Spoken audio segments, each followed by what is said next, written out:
Sri Nalung Sari Sahila Campur Sari AWC.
Wilujeng siang salam donga pangestu bar kuwi terus ndongakno kanggo nganteni. Jeng saderepun ngaturaken Assalamualaikum warahmatullahi wabarakatuh. Waalaikumsalam warahmatullahi wabarakatuh. Wilujeng siang sedaya para tamu undangan. Wilujeng lelenggan ingkang sekeca sinambi mirsani kula sak kadang. Sahita nyampur sari. Leres. Mijil saking Dampit Kelurahan Kalimati, Kecamatan Juwangi, Kabupaten Boyolali. Kang dipun paringani panjenenganipun Kang Mas Santosa. Sapa? Santosa. Apa meneh iki? Ndongakno kanggo temantene menika atulipur teng dalemipun panjenenganipun Bapak Mas Kuri. Mas Kuri. Angel men to. Duh, iki lho mbok waca sing ndi kok iso. Mas Kuri sekalan Ibu Sri Haryanti. Nggih. Tasyakuran walimatul manten. Nderek tetungga mugi dados keluarga ingkang sakinah mawaddah warahmah. Amin. Mugi enggal pingantuk momongan putra putri ingkang saleh lan salehah. Amin ya rabbal alamin. Mbak manten, ya Allah ayune. Ya kaya jamanmu biyen yo ngono kuwi ya. Aku biyen yo tau ayune. Tau dadi nganten. Tau. Ya syukur nak mungkin menyadari nak saiki wis genah nak wis ora. Ora ayu maksudnya. Ya aja ngasih. Lah iya. Nggih menika atur lelipur nggih Mas Gareng nggih. Bapak Mas Kuri. Namung saderengipun menika teng ajeng mbak-mbake dulur-dulur bola-bola iki ya seniman. Oh nggih. Wau wonten sawetawis wonten apa jenenge? Mak Sruwing-sruwing. Badhe nderek kepareng badhe nderek dana swara. Utawa nyembangke lagu. Nggih. Mengko bar kuwi nembe panjenenganipun Bapak Mas Kuri.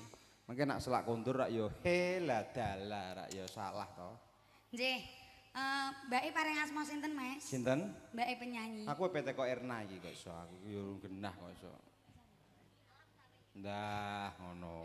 Nggih katur dumateng Mbak Sari. Nyuwun pangapunten Alam Sari. Yo sak senengku wae ngenalku ki rine kuwi mau. Mburi riwi. Nggih, kasuwun jumeneng wonten sasana apa iki? Panggung anti jebol. Panggung iki nek kono, sasana cor-coran, Mbak, monggo. Nggih, monggo. Nggih. Kasuwun nderek ngregengaken pahargyan ing siang punika. Ingkang nembe rawuh nggih ngaturaken sugeng rawuh, matur sembah nuwun. Mbok pilih sak mangke badhe dana swanten kepareng nggih. Mbok pilih dana arta nggih. Saya sangat menerima sekali. Menerima sekali. Nggih. Pripun sios nyanyi sakniki napa mboten? Mengke nggih pun nggih. Kok sik nggih kok mengke to. Engko sik to, Mas. Aku kene tok. Kene tok. Monggo mbok pilih badhe ngajak rencangipun. Nggih, monggo. Nggih, niki rombongan hadroh saking pundi? Saking Boyolali menika rombongan hadroh. Oh, pabrik SG. SG. Angel men. Oh. Monggo, Mbak. Monggo, monggo. Sinten ingkang badhe ngrencangi monggo. Monggo, Bu. Mboten yakin. Tit.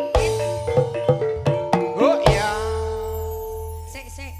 Kuwi aja ngono, Guys. Nek aku mbok iringi koyo ngono ora apa-apa, rupaku ncen koyo barongan. Iki artis lho. Iki artis lho. Vokal kadroh lho. Miki sitok, Bos, sumet, Bos. Mik sitok. Lah.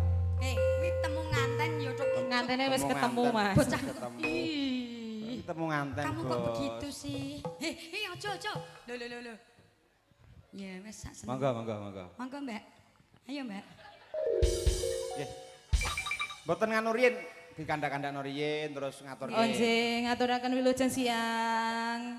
Iki jen iki nggur penyanyi kamar mandi lho, Mas. Lho mboten napa-napa lho. Lah wingi kula ndelok teng TikTok jenengan. Asyah, ngapusi TikTok sapa lan kowe. Tek-tek. Anakku Mbak kowe, Mbak. Oh, ngono. Lho pun duwe anak to? Nggih. Astagfirullah. Lah duas metak jodoke karo ke sing gitar ki lho, Mbak. Waduh, malahan. Ki niku sih senggel ning rada gedabel. Menawa iki kanca-kanca enek sing purun. Dadalah. Mbak lumayan sing gitar kena nggo seret-seretan lho, Mbak. Napa niki lagunipun? Nggih, diparingi tamba kangen mawon nggih. Naneno nane nane nano. Nane tombo kangen. Ayo, Mak. He he he he. Ora usah suwe-suwe. Jane nggonku ki dawa tapi kok